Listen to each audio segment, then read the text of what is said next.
आज हम पढ़ने जा रहे हैं BSWE 006 का एक क्वेश्चन है। NDPS एक्ट 1985 से रिलेटेड। सबसे पहले हम जानना चाहेंगे कि NDPS का फुल फॉर्म क्या होता है। NDPS का फुल फॉर्म क्या होता है? The narcotic drugs and psychotropic substance act 1985। NDPS act 1985 क्या है? The narcotic drugs and psychotropic substances act 1985।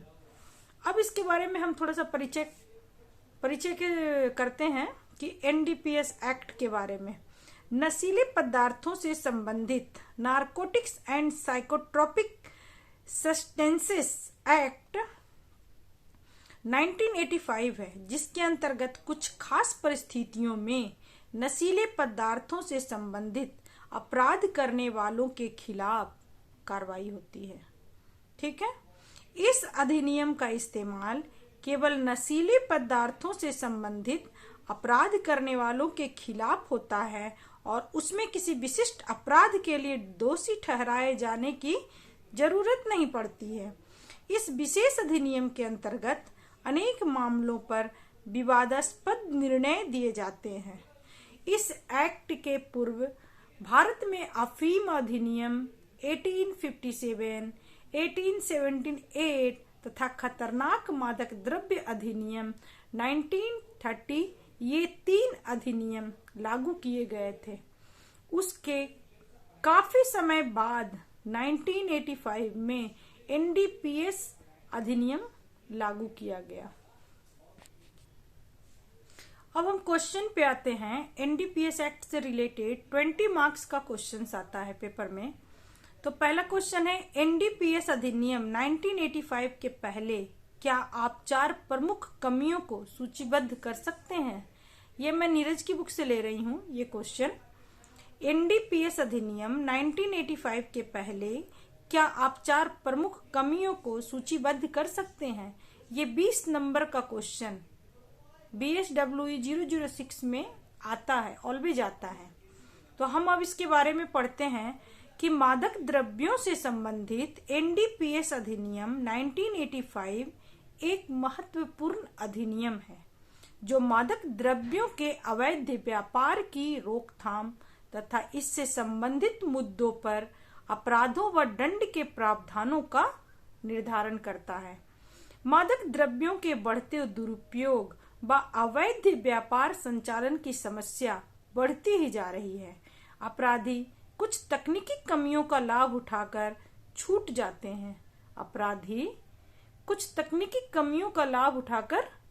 जाते हैं।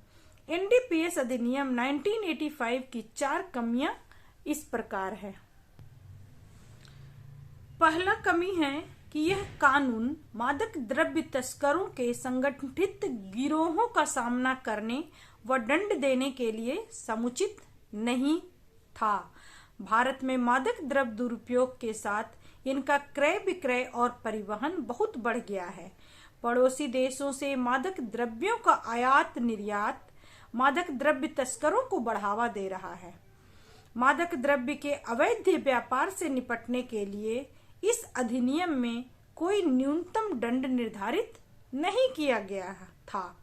तस्करों को कई बार सामान्य दंड देकर छोड़ देने के कारण वे बार बार इस अपराध को करने का साहस जुटाते जा रहे थे।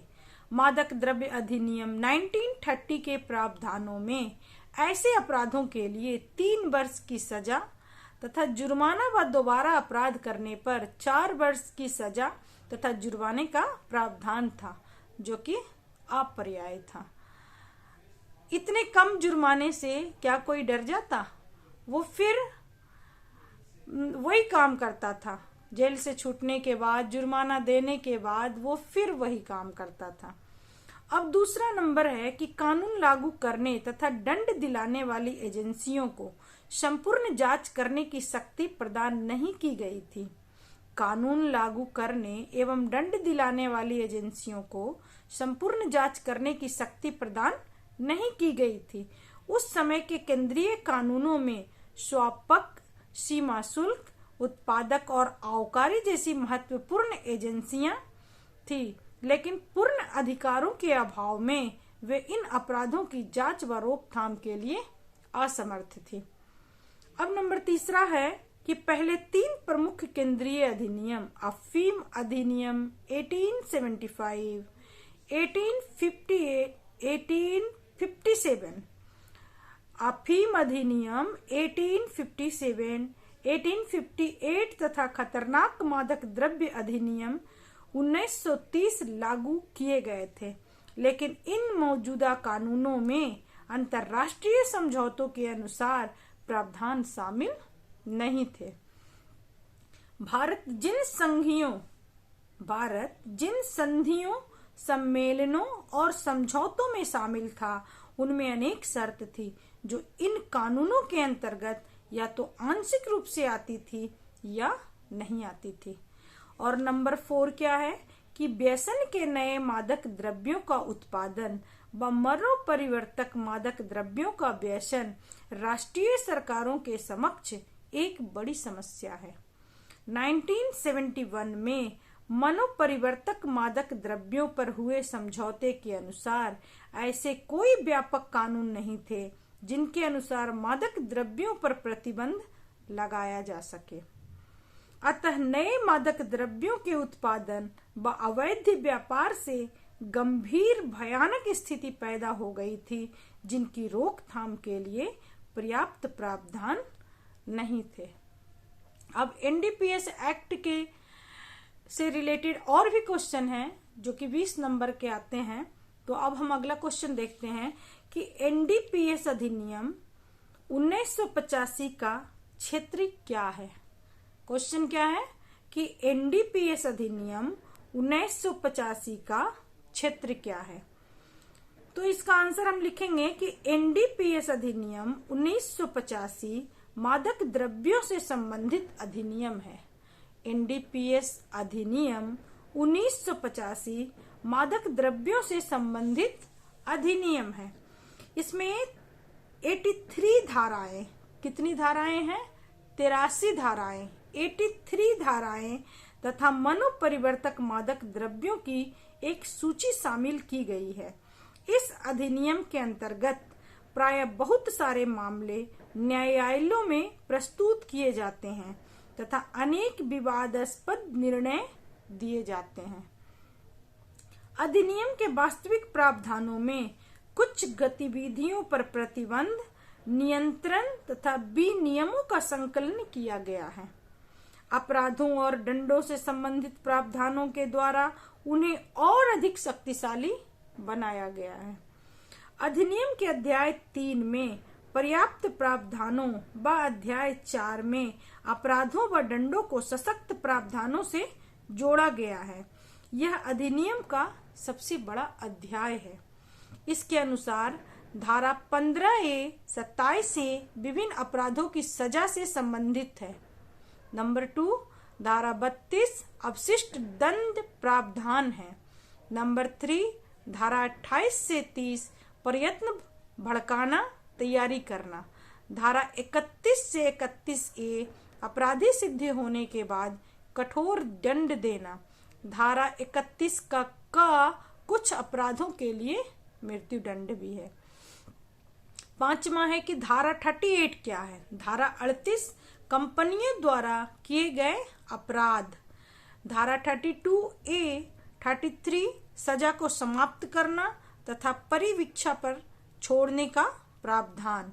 धारा 34 सुरक्षा है। धारा 35 और 53A 54 आपराधिक मानसिक विपत्ति की संभावना है।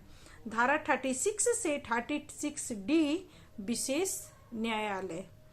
धारा 2 में विभिन्न परिभाषाएं दी गई हैं।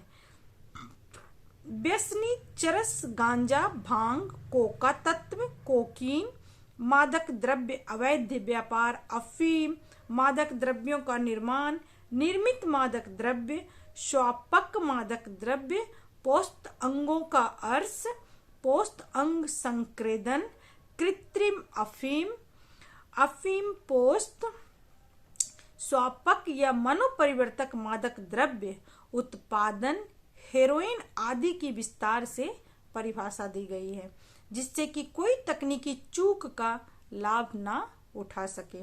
अधिनियम में मादक द्रव्यों के अवैध व्यापार के प्रभावों को रोकने के लिए तथा इसके विरुद्ध कार्यवाही के लिए उपाय करने हेतु केंद्र सरकार का उत्तरदायित्व है।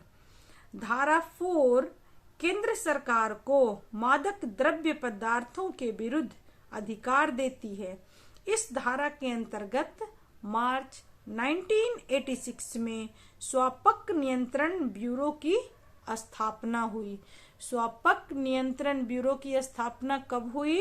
1986 में। धारा 5 क्या है? धारा 5 के अंतर्गत अफीम पोस्त का उत्पादन, निरीक्षण व इससे संबंधित कार्यों की देखभाल व संचालन के लिए स्वापक आयुक्त और अन्य अधिकारियों की नियुक्ति की जाती है। धारा 6 के अंतर्गत अधिनियम को लागू करने से संबंधित मामलों पर परामर्श हेतु केंद्र सरकार ने एक सलाहकार समिति दी narcotic drugs and psychotropic substance consultative committee की स्थापना की है। धारा 7 में क्या है कि राज्य सरकारों को भी इस अधिनियम को लागू करने का अधिकार प्रदान करती है। साथ ही मादक द्रव्यों के अवैध व्यापार को रोकने व दुरुपयोग पर नियंत्रण करने के लिए किए जाने वाले कार्यों पर खर्च होने वाली राशि के लिए यह धारा केंद्र सरकार को एक राष्ट्रीय कोष स्थापित करने की अधिकार देता है। धारा 8 के अनुसार कोई भी व्यक्ति कुछ कार्यों को नहीं कर सकता, यह दंडनीय अपराध होगा। यद्यपि चिकित्सा व वैज्ञानिक उद्देश्य के लिए कुछ शर्तों व अनुमति पत्र या लाइसेंस के साथ छूट प्रदान की गई है। ना किए जाने वाले कार्य निम्न हैं: कोका पौधा की खेती या उसके किसी भाग को एकत्रित करना नहीं है। अफीम पोस्त या भांग की खेती नहीं करना है। स्वापक मादक द्रव्यों और मनोपरिवर्तक द्रव्यों का उत्पादन, निर्माण, अधिग्रहण, क्रय विक्रय, आयात निर्यात, परिवहन, भंडारण, प्रयोग, उपभोग, जहाज द्वारा भेजना आदि। यदि कोई व्यक्ति उपर्युक्त कार्य करता हुआ पाया जाएगा तो वह उपर्युक्त दंड का भागी होगा।